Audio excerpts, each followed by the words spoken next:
This Wageningen Experience Day is to share our stories with our alumni and discuss numerous topics and research areas. Even though they sometimes seem separate, they really are connected. Here at Wageningen we can make a difference in the challenges our planet is facing. Sustainability, land use and biodiversity are important keys.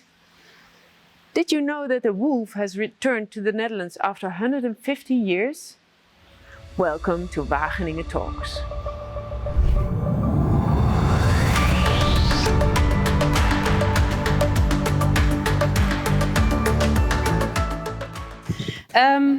Let's start with Catharien, senior researcher, water management in deltas. You've been working on the Delta Plan in Bangladesh for the last 10 years. How do you make a Delta Plan? How do you start? We started basically talking with a lot of people. And in general, people were not very happy in Bangladesh with the longer term issue on water management related to agriculture, related to climate change. And a number of plans are there, but implementation of plans is seen as a problem. Yeah, so a lot of problems, and then you have to make a plan. Yeah, and you want that the plan, by the time you finish making the plan, that also implementation follows suit. So we started more on parallel tracks with the implementation and the planning as well, combining different types of knowledge. Yeah. What would you say is the key to this plan?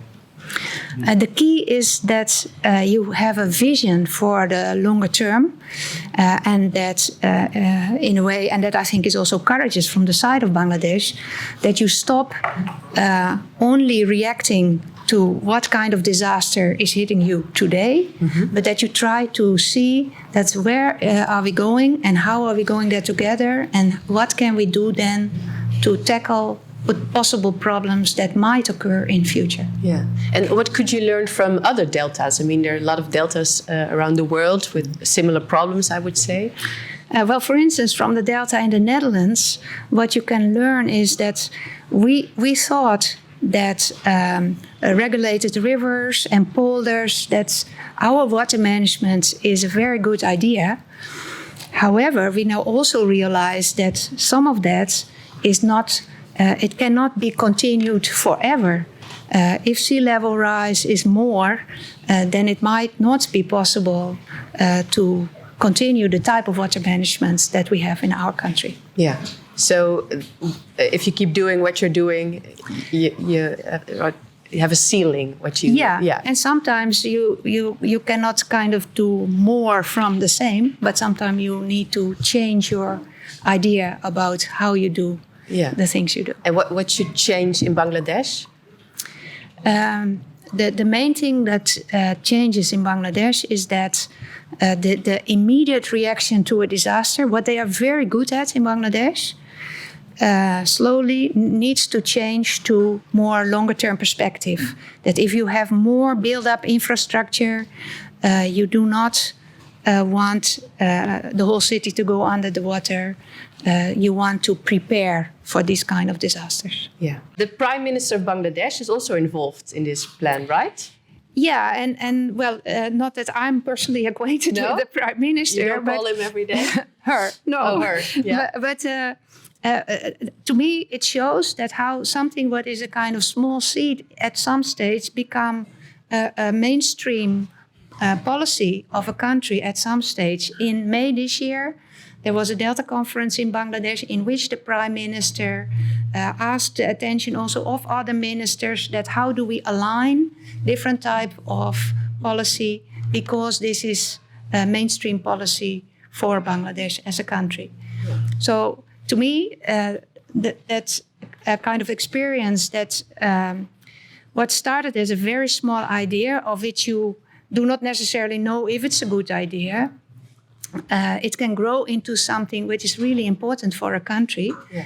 And yes, in our kind of limited way, but we have contributed to make that happen. Yeah. What is, as a researcher, the most difficult part in making this Delta Plan? You worked on it for 10 years. What's difficult? What is difficult is that if you work in science, you are supposed to know. But for the longer term planning, there are a lot of things I don't know. Yeah. But as a scientist, you're not supposed to say that you don't know.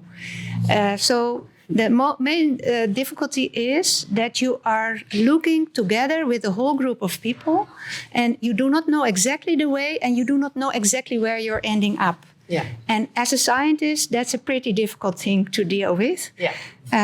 Because as scientists, you know that, of course, a lot of things you don't know, but maybe a general public or policymakers, they look at you and say, well, you're the scientist, right? Yeah, you should know.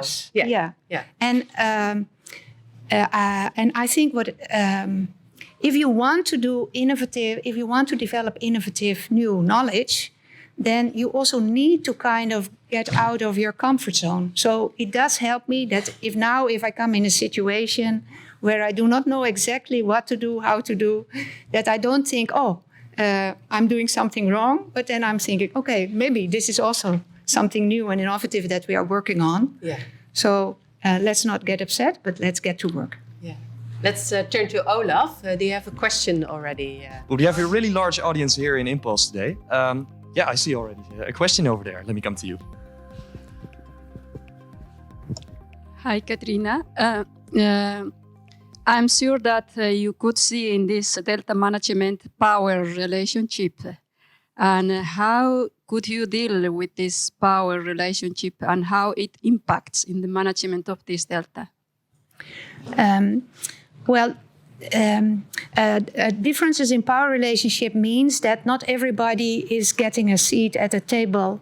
And so what we tried is that how to talk with as many as possible people so that we can try to get the different voices at the table. So that's what we were working on. Yeah. How do you try to get the voices at the table? By not only talking to the people who come in the first instance in your circle, but also to make an analysis about which are there more, and to make deliberate effort also to reach out to them. And maybe ask the policymakers, invite those people at the table. Yeah. Okay. Other questions? Yeah, I'm Jutta Weert, a biologist working in innovation management, and I was curious about your working formats which you established to cross borders and to communicate with each other. I mean, it seems to me that you have specialists at the tables, and of course everybody is in his own comfort zone, but then you have to trust and to somehow start to get to the same page and to exchange your experience and your know-how. So I was interested in how you start this activities, how you get together and make this mindset, that's my question. Well, there is not really a kind of cookbook recipe of how to do this, but what we did is a kind of making the process in a kind of small circle and then making the circle bigger, and basically talking with a lot of people and explaining how, from the team that is working on it, how we see what could be happening, and then trying to invite others to reflect on that and to explain from their side what they think that could be happening. And so with that, you kind of, you do get what you mentioned also, you do get more or less in the same page, because you are talking about what is your vision towards the future, how could it look like, and then people bring up their different expertises in that, and so that also brings that you explain your concepts to each other so that you are moving together towards such a kind of future. Thank you. Yeah, thank you for your questions, and thank you, Olaf, as well. I am a Wageningen because this is the most fantastic institution for education, research, and creating value in the field of environment, sustainability, food, and agriculture. Wij zijn Wageningers omdat we 3 jaar in de uiterwaarden hebben gewoond. As you see, we're all different and from all these different places. But what makes us special is our passions. Arnold Bregt, you're the Dean of Education here in Wageningen. What makes you a Wageninger? Well, first of all, I studied in Wageningen, and I worked for quite some time at an institute in Wageningen, and the last almost 25 years at the university. So I'm really very Wageninger. You're a very Wageninger, yeah. Good to hear. When did you graduate, and what did education look like back then? I graduated in 1983, so it's quite some time ago. In a lot of instances, education was not that different then as now. I think, of course, a lot of elements which are currently also in Wageningen, the frames Wageningen education was also visible there. So small-scale education, student-centric, highly motivated staff. That's also what we see today as well. Yeah. Of course, there were changes. Of course, 40 years, there are changes, of course. What you see is that, of course, the learning environments have become more diverse. So we do student challenges now. We have academic training. So more diverse learning, experiences for students. And of course, what's also clear that especially the last 10 years, also the including of digital techniques now had become much more prominent in all programs. For instance, to give an example, I think the last 4 or 5 years ago, we created a lot of new courses, especially for master students, to deal with data science. I think you had in your previous talk, you had also a professor on data science and artificial intelligence. And that's, he's just one of the 3, but there are more. So we create a lot more courses on data science. So that's actually changed a lot. Yeah. And also collaboration with universities outside. So we have in the Netherlands, we have a collaboration with Utrecht University, Utrecht Medical Center and Eindhoven. So really stimulate students to exchange also courses, or not exchange students in fact. So that's really newer development. Yeah, and what can they do at Eindhoven? And it's up to them, of course. Because students in Wageningen, they have got a lot of freedom. That was also still in the past as well. University of Freedom. Yeah. Well, that's diversity, I would say. So it's more offering students different, what we call learning paths. So, but it's up to them. So if they think there's an interesting course in Utrecht, and it fits in their program, they can do that. Yeah, they can select it and follow that. Interesting. Yeah. And what would you say was the impact of COVID-19 on education here in Wageningen? I think it's quite impactful. I think first of all the impact on the existing students. For instance, to give an example, on last Friday I was involved in the diploma awarding session.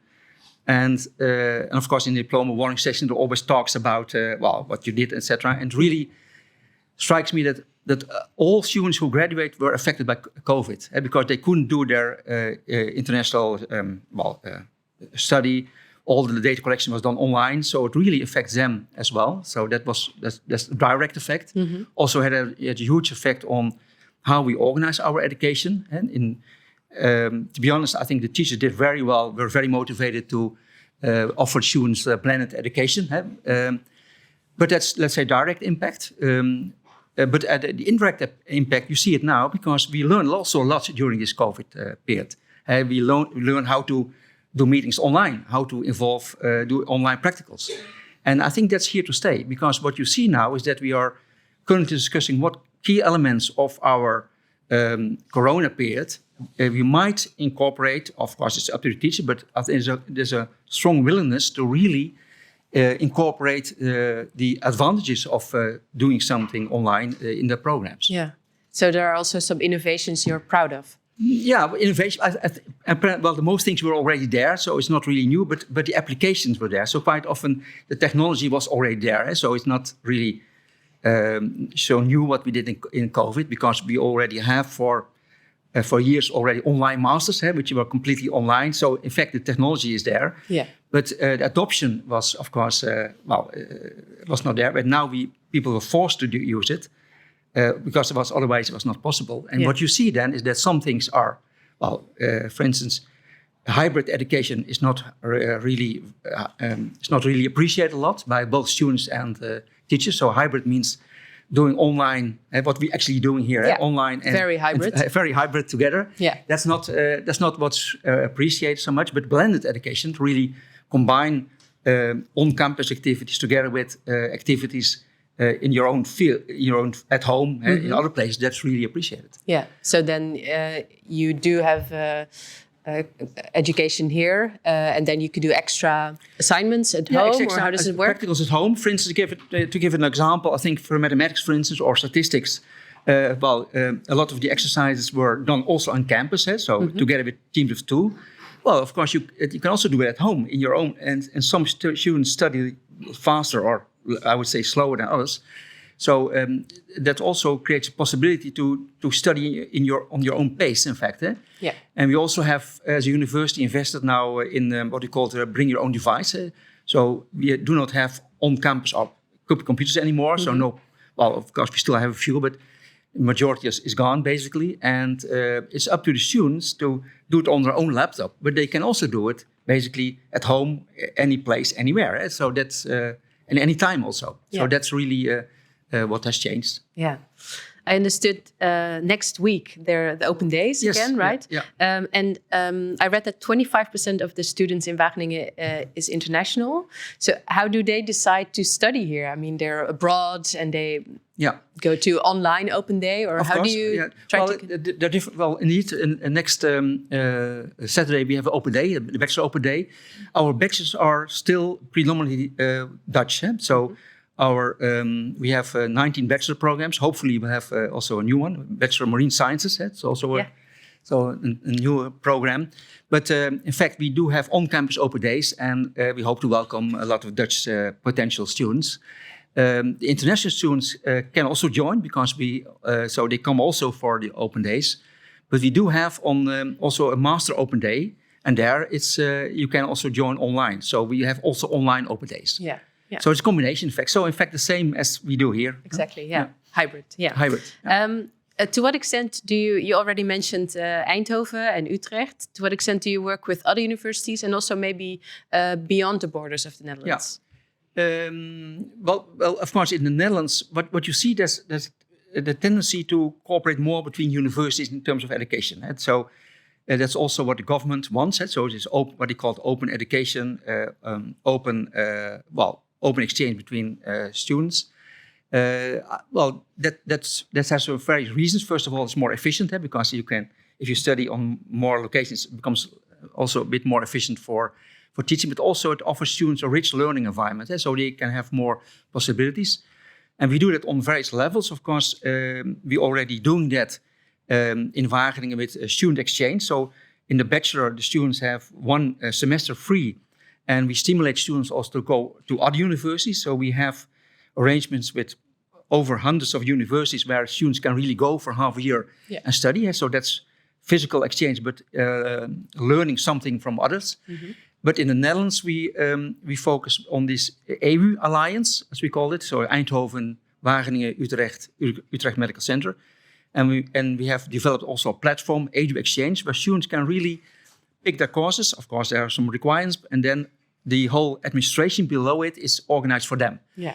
And of course, in Europe, because you asked about Europe as well, in Europe, there's now the tendency to create so-called networks, European university networks or initiatives, where students, different universities merge and then create joint portfolios, double degrees or joint degrees. And even there's a way of thinking of developing a so-called European degree. Of course, that's still quite far ahead. Mm-hmm. But that we come to a more, what you call it, an European education arena where students can follow courses from other programs. Yeah. That's already there, but needs to be intensified. So maybe the future will be European degrees. Maybe, yeah. Of course, still quite, that can be a possibility, yes. Yeah. Thank you for... Okay, thank you very much. For giving us your insights on the future of education, I would say. We have a reporter who's walking around here at the campus, Jelle Visser. Let's find out if he's there. Jelle, are you there? Where are you? I'm here. Can you hear me? Yes, I can. Well, the sun is shining, no more rain, so we went outside. Next to me is Dirk Bauma, 21 years old from Biddinghuizen, but he studies economics here in Wageningen. You're also a tour guide. Yes. We are here near a very famous statue. It's called the Zaaier. What makes this statue so special? Yeah, this statue is really special because it's actually the symbol for Wageningen University. It's original from 1926, and all these times it has been placed to different places within the city. It follows the board, basically, where the board is placed, the statue comes with it. And since 10 years now, it's also placed here. And yeah, it's like the seed which is spread of the seed of knowledge, which is spread under the students and to the world, basically, which is on this university. All these buildings have Latin names. Also, that one behind us. What's the name of this building? This building is called Atlas, and which is really special about this building is that it's not completely finished. You can see the construction maybe a bit. And the idea was that there would be a lot of plans around this construction. But unfortunately, there was a small mistake in the calculations and it would become too heavy in total. So that's why it's not completely finished. But still is special. Yeah, indeed. Yeah. Okay, Dirk. What do you think is the most beautiful building here in Wageningen at the campus?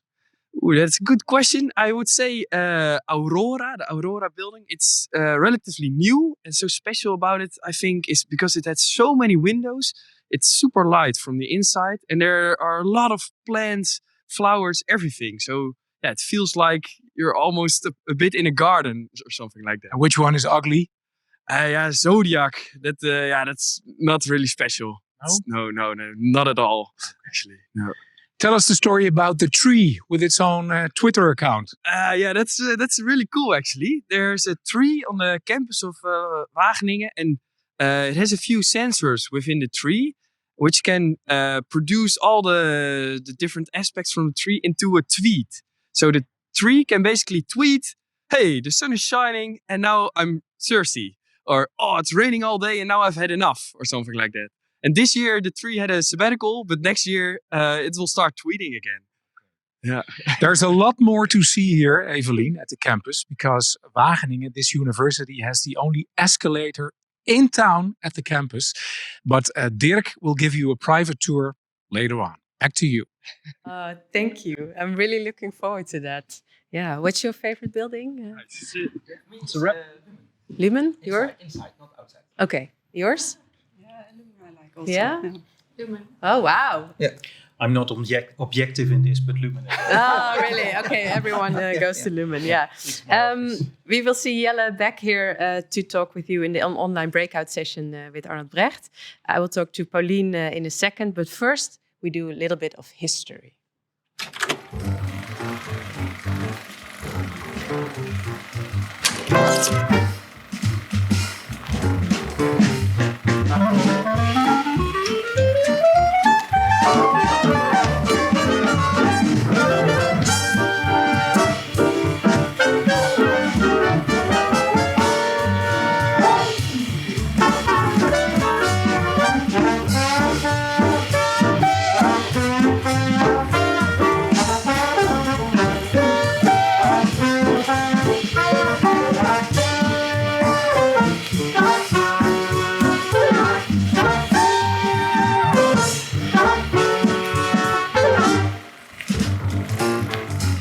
Is this mandatory, this exercise? You have to do this? The fire drill. Yeah? There are still fire drills. Does it look like this or a little bit more professional? Yeah. Very different. Okay, I feel more safe now. Good to hear. Thank you. Yeah. The last time I know that there was not a fire drill, but a real fire event was that our BHV, the service of staff doing the immediate action, they were earlier done with it than that the fire service arrived. Oh. So just to increase your feeling of safety. Wow, that's impressive. Yeah, good to hear. Paulien Harmsen, you're a senior researcher at food and bio-based research. And normally I would never ask a woman in a talk show what she's wearing and why, but we are going to talk about fashion. So I can ask you, what are you wearing and why? Well, this is made from wool and a bit of polyamide to make it a bit stronger. And this one is made from cotton and also a bit of elastane in there. Yeah. So I buy fabrics. So yeah. Yeah, you buy fabrics, you make your own clothing. Yeah. Why do you do that? Because I like it. I love it. But I'm also not really content with the clothes in the shops. Yeah. It's about design, but especially about material use. Yeah. Yeah. What's wrong with the fashion industry, would you say? Yeah, what's not wrong with the fashion industry, let's say. But the use of fossil resources, and not only as an energy source, but really as a source to make materials from, is a huge problem, but also the amount of waste and amount of pollution. So that all builds up to quite a huge problem. Yeah. So we should change that. You can do that yourself, right? But we can also change maybe the industry. How can we improve the fashion industry? Well, you can start yourself by buying less, and the things you buy, use it longer. Yeah. So higher quality, use it longer. That helps, very much. But how do you know it's quality, right? That's a good point. Of course, you can look in the labels, and what you will see is that a lot of materials, or a lot of textiles and garments, are made from synthetic materials. So when you can choose natural ones, like a wool or cotton or what's behind, that also helps. Yeah, because you brought something with you. What kind of materials are this? Yeah, you can make textile fibers from many sources, but plants you can use, and the most well known is cotton.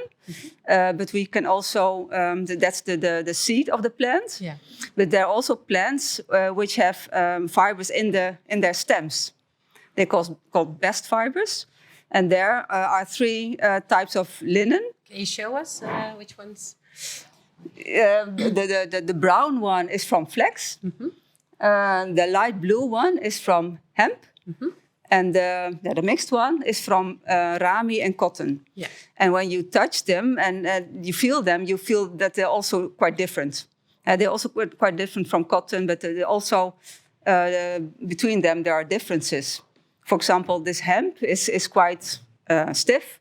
And this flax linen is much more soft and more smooth. So those kind of differences are there. Not everybody likes this, but I like it because it's very pleasant to work with and also pleasant to wear. Yeah. It's not like I'm wearing a plastic bag, which is the case. When I'm wearing polyester, I really hate it. It's not. I don't like it. So yeah. So you're actually setting an example. Look, we have a lot of great natural products you can wear, and they're of a good quality, and they look nice, right? It's beautiful. I made it myself. So Well, I must say they're really. Is there enough awareness about this? No, of course not. No. People often don't know what type of material that their clothes are made from. Yeah. Who knows what they're wearing? Yeah, who says, actually, I have no idea what I'm wearing right now. Yeah, also some people. Yeah, at the table as well. Yeah, I have no idea what I'm wearing. Yeah. So everyone should check what they're wearing. You should be aware of the materials in general you use. Yeah. So we all know we have to change food, we have to change water, we have to change energy. But the fact that the materials we use, and it's not only textile, but also, for example, it's insulation materials and stuff like that. A lot of those materials are made from fossil resources. And we all want to get rid of these fossil resources. And then we also have to think, what type of materials I want to use in my daily life, including textiles. Yeah. Yeah. These are more older techniques, I would say, right? Older techniques? Yeah. What do you mean? Older natural techniques, right? But I could also say, for instance, leather. You can now also make it from apple, from fungi, from... Should we also focus on these new kind of techniques? Yeah, of course. You also have to look, be innovative, be creative, look for other kind of materials to use. But I want to stress that, for example, the properties of leather from an animal or leather made from a fruit, this is not the same. So you have to really have to keep that in mind. And shoes from leather from an animal can last a lifetime, but I don't think that leather from a fruit can last a lifetime. So those kind of differences. Then the benefit is... Exactly. Okay. So what can we do? What should we do? Let's focus on everyone here in the audience. Check our labels. Sometimes it says sustainable, or on the website of the Bijenkorf it says sustainable. Should I trust it, or should I look it up, or how do you... because we want to, of course, we're now convinced and we want to change our behavior. Yeah, so not believe everything you see and you hear. And especially be aware of polyester and recycled polyester. Because people then think, well, I'm very good and it's sustainable, etc., etc. But in fact, it's not. So don't buy recycled polyester because it sounds great. Yeah. I would not do that. Yeah. Let's go to Olaf. Yes. Do you have a question? Yeah. Do we have some people in the audience who'd like to share their thoughts? Well, if I buy polyester, at least I know there is no child labor involved, probably. Why not? Well, it's made in a factory. It's by machines. But cotton... No. The child labor is not coupled to the material or the fabric. Yeah, but you're talking about buying fabrics and make your own clothing, for instance. But how do you know that the fabric is not made by child labor? Well, child labor, I think it's of course, in the cotton, for the harvest of the cotton, that can be. But in my opinion, child labor is often correlated to making the clothes. So I buy a fabric. I buy a piece of cloth, let's say, and that's made on machines.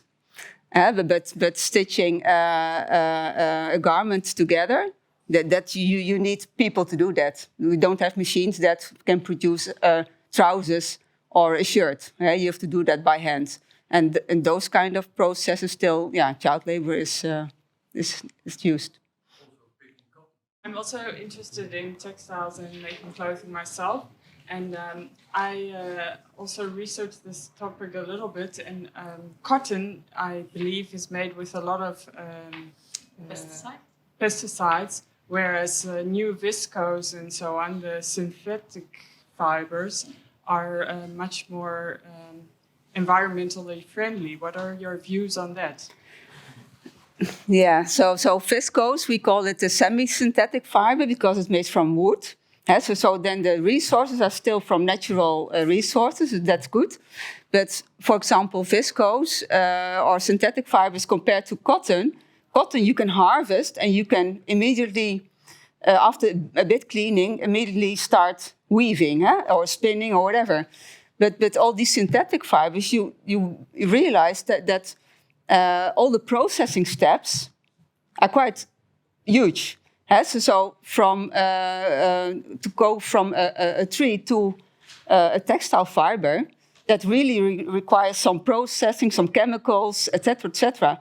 And that also should you take into account. And which one is then more preferable in the economic? People. The economic, the environmental cycle. People always ask that, but I don't have an answer to that. Because it's also highly dependent on the user phase. So how long do you use it? But also what you can do after the user phase. What can you recycle it very well? Things like that. I'm a Wageningen because I love the international experience and to meet people that come around all the world. I'm a Wageningen because I love nature. Ik ben een Wageninger omdat ik 's avonds met vrienden in de uiterwaarden een biertje doe. That's I'm a Wageninger, yeah. Let's go to Hugh Jansman. Thank you for being here. You are our cliffhanger for today because in the opening video, the president of the board said the wolf returned to the Netherlands. Did you know that after 150 years? And you kind of became our national expert on the return of the wolves in the past year. What's the status? How many wolves are there in the Netherlands? We grew this year from 1 pack with pups to 4 packs with pups and some settled individuals. And well, in Germany, the population is increasing from 1 pack in 2000 to close to 200 packs in the current year. So yes, it's a rapid expansion of the population and we are on the front of the wave. Yeah, we're going to have the same expansion, do you think? Probably will have the same 25 population increase in this current situation of population growth in the Netherlands as well, yes. Yeah. What makes the wolf such a fascinating animal? I mean, we talk about it all the time. For me personally, it's because this species is most familiar to us people, humans. We are genetically close to chimpanzees and bonobos, but if you look at the family structure, the male fully being responsible for raising the cubs, not killing cubs from a former male. So yes, that's totally different than lions or chimps. And from that perspective, it's all about family. Then wolves is most related to us humans. Yeah. You're an ecologist. You don't work on the wolf the entire time. But is the Netherlands, would you say, a suitable country for the wolf? It definitely is. He's here to stay. Although not everybody in our country agrees with that. Yeah. Some say we are export agriculture products number 2 in the world and therefore there is no room for nature. Every nature is rather quickly a nuisance, a bother, and we have to get rid of things. For me as an ecologist, I think we are nature and therefore we have to learn to live in harmony with nature. And then the wolf is your conductor who is capable of running the whole system in a way that our brain and our heart is running a system in our body. And so we need it, definitely. Yeah, but it is really a politicized topic, right? Definitely, there's a lot of emotions involved. Everybody has an opinion on this species. Yeah.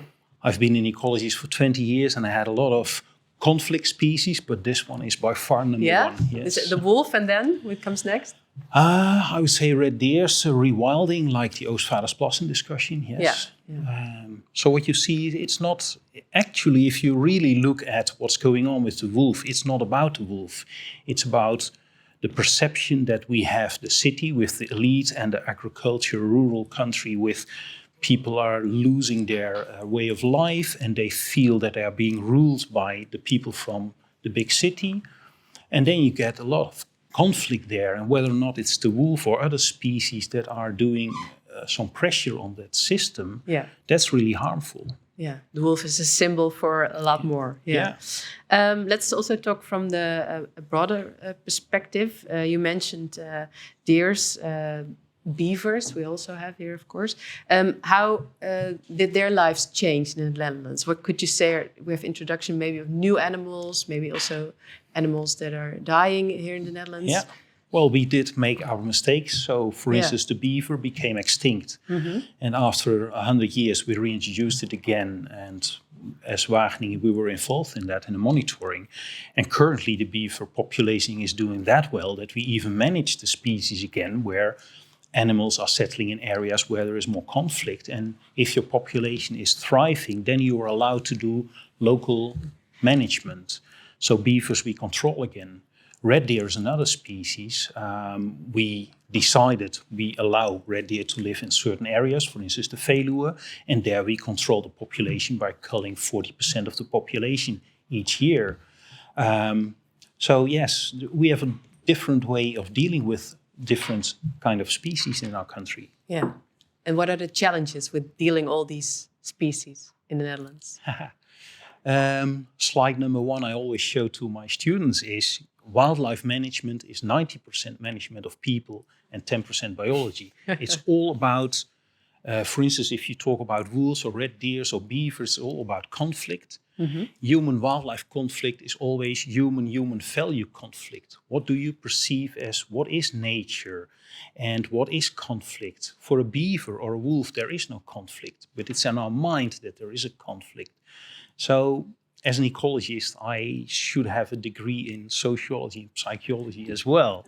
But that's the challenge in our work. How do we now get a country realizing that things are changing, whether or not it's the delta that's with climate change, seawater rise, whether or not how we produce our clothing, our food, we have to change and we have to realize that we are part of nature and that we have to live more in balance in a sustainable way with nature.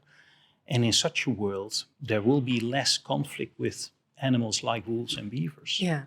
So this is a strange talk show because I asked you about your clothing. I would normally not ask a woman what she's wearing. And I also didn't think this morning I would ask you this, but the menopause, it's also important, right? In your research. Tell us. Well, if you talk about wildlife conservation, you talk about leadership.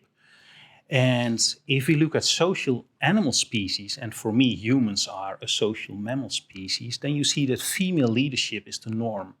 And in most species like elephants, killer whales, dolphins, or humans or wolves, it's the dominant female, the matriarch, who does the most important decisions in the pack or in the group. And the menopause is very important in that because in evolution, it's all about reproduction. And if you no longer are capable of reproducing, you are discarded. But not in social mammals. We humans, elephants, multiple species have this menopause, and it has a purpose. Climate change. Now it's very important that you have a leading female who knows where can I find water in a very dry period. So wolves realize that, elephants realize that. And I'm very happy that we now have female leadership in our university as well. Yes. And looking at Bangladesh, we should see that much more in the world. It's much more on sustainability. I love this. Okay, let's take a look at Olaf. How are you? Yes, we have some questions online. Let's do one. Yes, Germana, she's joining us today from Italy, and she has a question for you, Paulien. She was wondering about the dyeing of your fabrics. She was wondering, how do you do that? And do you, for example, use algae to dye your fabrics? Could you elaborate on that? So no, I don't color the fabrics myself. So I just buy the fabrics. So it's already dyed. But we are also within my current work, we are also looking at dyeing of textiles and how to make that more sustainable. And also use other kind of, again, resources to do that. And algae can be one of them. Yes. Yeah, for sure. Yeah. Interesting. Thank you. Thank you. Yeah, let's. I want to thank you for your answers, for the questions you all asked, and I would like to round up. This was the second Wageningen Talks. Catharien Terwisscha van Scheltinga, Paulien Harmsen, Arnold Bregt, and Hugh Jansman. There will be an online breakout session with you, Arnold, shortly after. If you're online, click on the pop-up and then you can go to the breakout room.